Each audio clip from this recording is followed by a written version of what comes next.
So what's on the cards today? Well, you've guessed it, because you couldn't really miss it, could you? It's a Marshall amp, a tube amp, or a tube amp as some people say. And yeah, it's all going to be exciting. Maybe you'll learn something, or not. Well, this is not a Marshall original amp, it's a reissue. But it's a reissue that has a few things that are different than most of the other reissues. This is a 1987 X, and X denotes the fact that it's a reissue. But don't hold that against it, because this one's been around for some years. And we're going to take a look at, first of all, what the amp is, and then why it's different. And you can tell me, maybe, or not, whether you think it's better, worse, or indifferent. I have my own views, and we'll cover those after we've had a look inside and the rest, I guess. Because you do want to see inside this, don't you? I'm sure you would, if you're a Marshall type of guy, or for that matter, even a tube amp type of guy. Well, you're going to want to see what's going on. So first of all, I'm going to pull the chassis out so we can take a look. We'll take a look inside, and then we'll come back up and talk a bit more about what we've got. I can't wait, can you? Okay, well, let's take a first look at the overall amplifier and the chassis as it's actually come to me. And by the way, this amplifier is probably a 1996 version. And we'll cover a few more things about that as we go round the amp, and yeah, it should be quite interesting. But it's rather different than the newer 1987 X's that you'll see out there. Yeah, and indeed one or two other amps. But we'll come to that. So here we are.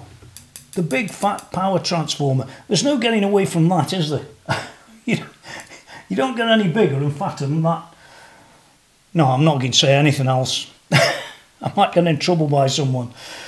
Well, there it is, power transformer. And that's got a number on it that says 1202.324, as you might see on the screen, or not. Next to it, you've got basically the output transformer. There he is, big fat thing again. And this one, as you might be able to see, whoops, as you would see, I'll have to glue that back on. Let me read it from here. Is a 784-139-0996. Yeah, fancy that. Well, it shows it's pretty genuine. I'll be sticking it back on. Next to that, we've got a choke, if you know what one of them is. There it is, fitted very nicely, and all of those three devices there, all those three look absolutely original to me. As does this filter capacitor here, and the other two that are over hidden behind here. You'll see them as we turn the amp around a bit, I guess. But those are dated. Again, interesting. They are dated. This one, for example, is dated on, let's have a look, week 50, 1995. So it does show that the amp has not really had anything done to it. And that is except for the tubes, because the tubes have been changed. They're newer tubes than what are originally in there. And it's had a master volume mod as well, but we'll come to that. Across the front is exactly what you'd expect to see. I'm not going to go into hyper depth about that, because really, when all's said and done, we know what an on and off is, and we know what a standby and play is. We've got the little lamp there. And then across from that, we've got presence, bass, mid, treble, high treble, normal treble. And this is loudness 1 and loudness 2. There's 1 and there's 2. If you don't know what them are by now, well, maybe you're in the wrong place. Let's turn it round a bit and see what else we've got. And I thought we'd just sort of show this. Of what you've got around the back. You've got the two capacitors, filter capacitors. You've got two 5881/6L6 tubes, and more of that later. And you've got three 12AX7s, which appear to all be tungsol, made in the 2000s, give or take. And the last filter cap is in line with the days of these. Yeah, the LCR capacitors. So those are original, highly likely with the same date as the amp. And by the way, you don't have a sort of Marshall date on the amp other than the serial number that's down there. And the first two letters of that are 96, I think they are. So all in all, over the top. This is a pretty standard amplifier, and it's got a sort of silver sticker down here where it talks about the amplifier being fitted with 5881 power output valves, replaced with the same type, blah blah blah. But there's no date on there. You've got to fall back to the serial number. And lastly, just across the back, you can see all the usual things, except the first thing that's missing is, if you've noticed, there's no FX loop. And second of all, somebody's fitted one of these master volumes, and they've said maxes at this side, and actually we'll see how good that is when we get to take a look inside in a second. So let's go and do that. I can't wait, can you? As you can imagine, here inside the amp, it is a PCB, and it had been a PCB since probably sometime around a 72, give or take. Don't quote me exactly, but it's somewhere there. I remember buying a 1973 JMP, and yeah, I opened it up and there it was inside, a circuit board. But I didn't hold it against it, except it had been messed around with an awful lot, that amp had. And this one is very different. It's had, from what I can see, just one mod or so. Well, I think what we'll do is we'll go down a bit closer and just have a quick look at what's going on. Yeah, it's definitely always worth taking a look at Marshall amps. Usually they're pretty good. Well, there it is. It's all very interesting. Well, it's not quite the ST1 board that it could have been. I think this is a slightly different version. Well, it says revision 1 there of whatever the board is. And amazingly, well, not quite amazingly, it does say 1959 SLP-60-00. So it's basically a 1959 SLP board. And it's these boards, like the ST1, when the one predecessor that had been going since, well, I think the end of the 60s, that board had been fitted in so many different amplifiers. Well, I couldn't name them all. There are so many. But you just look at this. I mean, if you look at the PCB across to where that is, I suppose, yeah, you can see that, well, there are the more modern capacitors and stuff like that. But it's very, very, very clean. And it doesn't look to me like it's really had much done to it. Yeah, it really doesn't. It's very clever. Yeah. This wire running across here is part of that master volume mod. Now, which one is it? Well, who knows? I don't know. I'm not going to go and chase it. Don't really care. But there it is. It's on there, and it connects to this particular pot. I think it feeds it there and feeds it back somewhere else. But I'm not too worried about that. I want to show you what this is like inside. I'm not worried about the mod either, because I could turn that back in, well, half an hour. So that's another good thing that's been done. Whoever's done it's done a pretty good job, really, I think. Yeah, it all looks very neat and tidy. And the owner that I bought it from, Neil, he said, oh yeah, it's a great amp, you know, it's this, it's this, this. And he's basically right. Well, let's move along a little bit further, just have a look at the rest of that board. Well, there it is, there's the rest of it. This is for the bias adjustment. And you notice on this board that there's no adjuster for balancing that hum to its lowest. And on later boards, I can assure you that it is there, not on this one. And there's no loop either. You'll notice up that area over there, there's nothing over there. There's no loop, there's nothing. So this is a pretty earlier one of the 1987X, and that's part of the reason for pulling it apart and showing you, really. Even back in 96, and I can tell you a lot before that, it's pretty well made, isn't it? You don't see them bodges that I saw on the likes of some other brands. And I've seen different bodges over the years on different amps. Some not done by the maker, some done by third-party guys who don't always know what they're doing, no matter what they say. And, you know, you wish they hadn't have done it. But on this one, I'm quite happy with this one. This is quite a nice-looking amp. And you can see those filter caps up there. There's two there and one under the board, which you can change, by the way, without actually removing that board. Yeah, it is possible to do it because I've done it before. So there they are. We've got a couple of fuses up there. This is the mains input, and it's extremely well fitted and bolted into place, as it should be. Down below here, we've got the on and off and the standby switch. We've got all the usual culprits along the front that you can't necessarily see. Maybe I'll move the camera. There you go.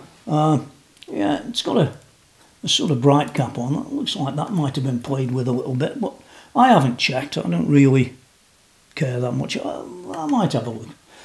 Or not. If you see it, then I looked, and if you don't see it, well, then I didn't. And we've got the rest along here, and this is the presence capacitor. And all's good. All's good in Marshall land. Let's have a look up there at the top bit. So it's all pretty nice up here as well. You can see the cement resistors as they were meant to be fitted. Yeah, they are what they are. It all looks quite nice, and none of it looks to me like it's been particularly modified in any other way than the little bit I showed you. And I think that's all good. I noticed the grounding on this as well, by the way. Further down, we've got grounding going across each pot. And that isn't always the case with every amp I see. It's connected to there. We've got some grounding over this side, off camera now. And on it goes. So that's enough of inside. And I just wanted to show you that, to just show you how clean and how nice this amplifier is and how well it's been looked after. Okay, I know, some people are going to go off and say, oh, Tony, that's not a real tube amp. That's how they go. Oh, it's not hand-wired, man. It's not this. Well, there's a hand-wired one if you want a hand-wired one. No problem with that.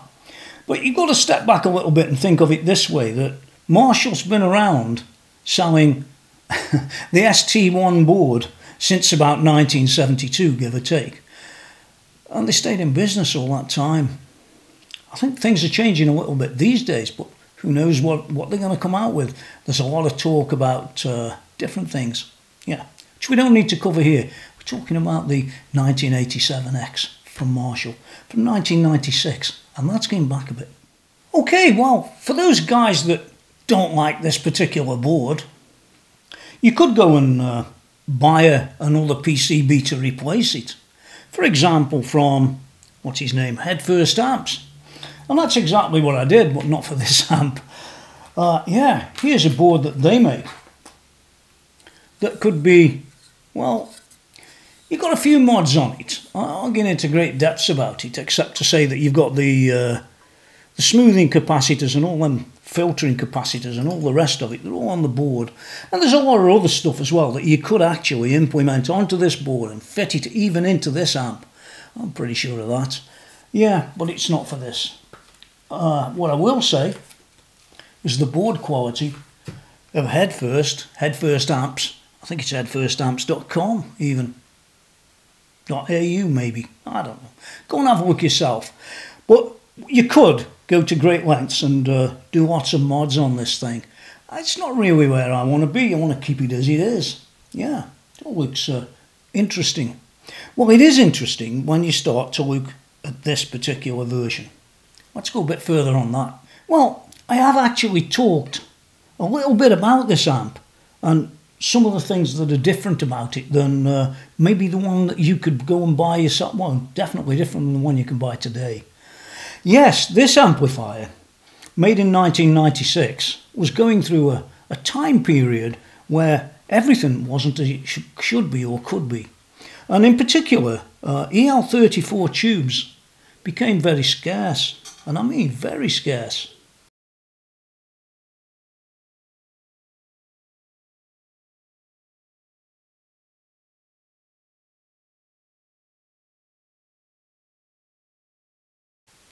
I also like to see the LCR filter capacitors that are floating around. There's 3 on this because it's a 50 watt amp. In case I didn't mention that. People who don't know what a 1987X is, or even a 1987. Yeah, it's a 50 watt amp, and yeah, all very nice. But there are the capacitors, which again, nothing's been changed. It's all really good. Now then, this amp's had a little bit of a history to it, and the previous owner, Neil, he told me a little bit about it, and I've got the notes here, so I've got to read them to you because I didn't pay much attention at the time. It was a bit of a run. Yeah, here you go. He bought the amp in 2019, he thinks, from Vintage and Rare in Bath. Yeah, if you heard of them. They told me it had come from Innis Sebun, or Sibun.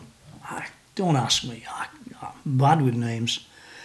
He's a great local blues rock guy, but also played in Robert Plant's band. The guy in the shop said he loved it, but his bandmates wanted him to have a quieter amp. That sums it up, I think, in some ways. All interesting, and I think these early reissues used 6L 65881s rather than EL34s. Well, I know they do, because here it is right in front of me, but that never really bothered me. It's more interesting to look at an amp that's a little bit off standard than completely standard, in my view. Yeah. Anyway, there you go. That's what he said. And I believe every word. Now, believe it or not, I bought this off Reverb, of all places. And sometimes you've got to be a little bit careful with the Reverb. But, you know, that's life. And I trusted the guy. And he's a brilliant reverber, if there's such a word. Very, very trustworthy. Did a lot to help me get the amp. I'm not going to explain it, but he knows what I mean. And yeah, I'm really pleased that I ended up getting this. And I bought it for a great price too. It was, well, let's put it this way, it was less than 900 quid. That's about less than about $1,100. So to me, that's a good deal. And I can see it's been checked with all these markings on the back by engineers. That's all good too. And these filter caps are not sort of looking bad at all. Now, as I've sort of intimated a little bit earlier, there are loads and loads of mods that you can do to an amp like this. Never mind changing the main board. You don't even need to do that. You can do all sorts of... It's got a few things on here. If you look at this one here, Marshall 1987X Cascade mod. They've got that other thing, that one wire mod that you could probably do on this. Will it be loud enough for gigs? He must be joking. Oh my God. Is it loud enough for gigs? What's this one say here? This one says, wait for it, I have a Marshall 4-hole Plexi 1987X 50 watt, which is basically that. And I have a question. What is the actual volume difference between the two inputs and the bottom inputs? Is it like the Vox AC blah blah blah? I own a YJM and the main differences are, well, it's completely different. The lower inputs are less aggressive. Well, he's never answered it, did they? Why am I surprised? Yeah. 13 different types of Marshall amp. What models do that? What models are the best, it says here. What to expect from a Marshall 1987X? Let's see what that says. This should be interesting, shouldn't it? Nothing. Oh, it does, down here. It's so loud you'll need to tame it. Well, that's exactly what they did. Most people will be amazed how clean these amps are until they're shatteringly loud. And you know, you're right. He's right, at least. And most people would be amazed how clean these amps are until ear-shattering volumes. And you know, you'd be right. If you take one of these, all you need is one of these. And a TS-808. You don't really need much else. Maybe a little bit of reverb and maybe a little bit of delay. And apart from that, you can sound like God. Well, not quite. And apart from that, you can sound like some of the most famous players out there that have ever been. Yeah, awesome. It's only a 50, it's not 100 like this one. You don't want 100. 50's already too loud. Yeah, so there it is. I wanted to cover a lot of this thing. I might show you another couple of bits before we go, and then I'll do some playing. Yeah, I like playing these. Yeah. Yeah, and here's one of those things that you see on this type of cabinet, because they've got unprotected corners, you always see this sort of thing happening on the vinyl, on the covering. Yeah, it's just one of them things that happens. Now, before we do leave this section, I just want to show you these feet. People could say to me, "Oh, Tony, you know, that's on every Marshall amp. They've been there forever." Well, they haven't been there forever.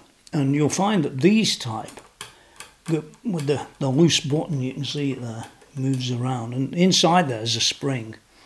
In the earlier days, they were made of Bakelite. Now, I'm not sure if these are made of Bakelite. These look more like plastic to me these days. But the earlier ones were definitely, if I remember right, Bakelite. But today, you can't easily get hold of them like that. What you're getting today is like a rubberized, moulded unit. That's the whole thing. And there is no real spring inside it like there is with these. So your amp's left to compress the rubber. Yeah, it's just one of them things on the older amps. And lastly, once again, you've got the vinyl lifting off the back plate. You can see it in most places. And I'll be fixing that before I put it all back together. Yeah. Well, you're there. Yeah. So, what about any more about this amp? Can you still buy one today? Well, interestingly enough, you can still go to Marshall and buy a 1987X today. Of course, it won't have the master volume on it, which might be a bit of a problem unless you've got something like that thing over there sitting behind me that can master and control the intense volume that you could get. 50 watts doesn't sound very loud, does it? Yes, it does. And is it half as loud as the 100 watt? Well, no, it isn't. It's louder than half. Let's put it the other way around. The 100 watt isn't twice as loud as the 50. That's one way of looking at things. And yeah, for having an amp like this these days, you've either got to be in somewhere like I am, where, to be honest, it doesn't bother me at all about the volume of this thing, because I can control it one way or another. But what I do like is those tones, those sounds.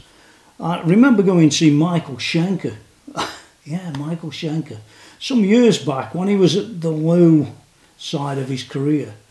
And he played in Newcastle, Staffordshire. And I was about 3 foot from him, and he'd got a 50 watt Marshall. Whether it's a 1987 or not, I don't remember. But yeah, you might see a picture on the screen, or you might not, and then you can go figure what the amp was. But I'm pretty sure it was a 50 watt, and he sounded absolutely awesome. He's got a few pedals on the floor, and that was it. Now, you're never going to get those same tones from simulators. You're never going to get them. They're not the same at all. And if you played through it, as he did, you'd notice the difference. Make no mistake. A lot of people don't care about that these days. It's all very different now, isn't it?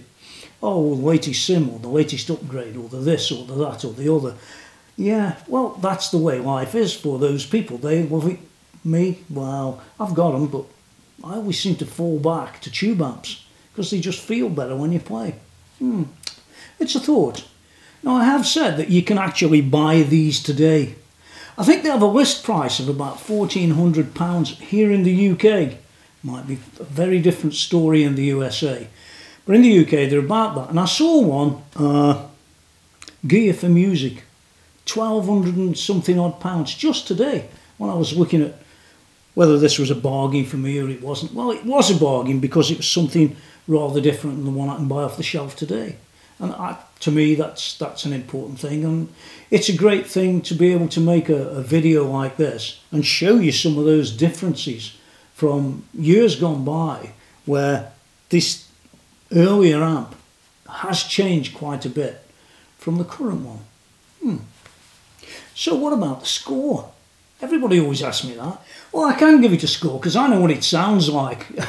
Oh, you don't? Well, you've heard it 1,000 times. Probably.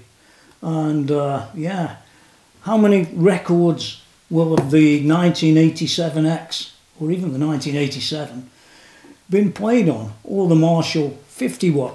They're not really that different. There are differences, but not that much. A bit more of a difference on this one. So what about that actual score? Well, as an amp I paid less than £900 for, and again, thank you, Neil, for all that effort that you put in, man. It was really, really helpful. I think it was a bargain for me. It might not be a bargain for you. You might not have the place to play it. But for me, it's a very useful product because, first of all, I can show it to you. But second of all, I can have it going in the studio exactly as I need it and get some great tones out of it. And it inspires you to play. So it's got to be a 10 out of 10. It's got to be. I have a JTM over there, JTM 45. I'm looking at it now. That says Mark II on it, I think. Yeah, and I could take that board over there and fit it into that, but I don't want to really do all that. I think the board that I showed you, for anybody that's into that sort of thing, that's a really great thing to take a look at, and if you want to learn things, it's very good for all of that. It's one of the reasons I bought it. Now don't forget to subscribe, will you? I need subscribers. I need you to ring that bell and do that thumbs up. You can do them in any order you want, it doesn't make any difference. But I need some more subscribers. I've got nearly 40,000 of you in total. It's getting harder on YouTube these days. I don't know why. I don't really care why. It's just getting harder. Yeah, something's changed somewhere. And, you know, interesting to do, but ultimately I'll get fed up. I'm sure I will. Yeah, so don't forget to do that stuff. And don't forget to visit https TonyMcKenzie.com as well, where there's lots of reviews that aren't on YouTube. And I'm going to be updating that with about half a dozen to 10 extra newer reviews. And they'll be written rather than just a little bit of text and video. So could be all good. Spend some time going and look at that. I want to thank you for all coming and taking a look at the Marshall 1987X. I'd love to see Marshall in a different position than they are today. Making Bluetooth speakers doesn't gel somehow, does it? Does it? Oh, it does for you. Well, there you go. They need to wakey a little bit, I think, and you know, come up with some innovation. That's it for now. The playing's coming up next. Will it be good, bad or indifferent? I don't know. It depends what mood I'm in. I'm getting on. Everybody tells me. So yeah, here he is now. Now get out of here. Okay, well, here we are, straight off the camera. It's been recorded as well behind me, and this is a track I wrote on an album called ENIAC back in about well, it was about 2006, something like that. It's a particularly good album for using the 1987X type of piece of gear. So here we go. I'm just going to record it and see what comes out.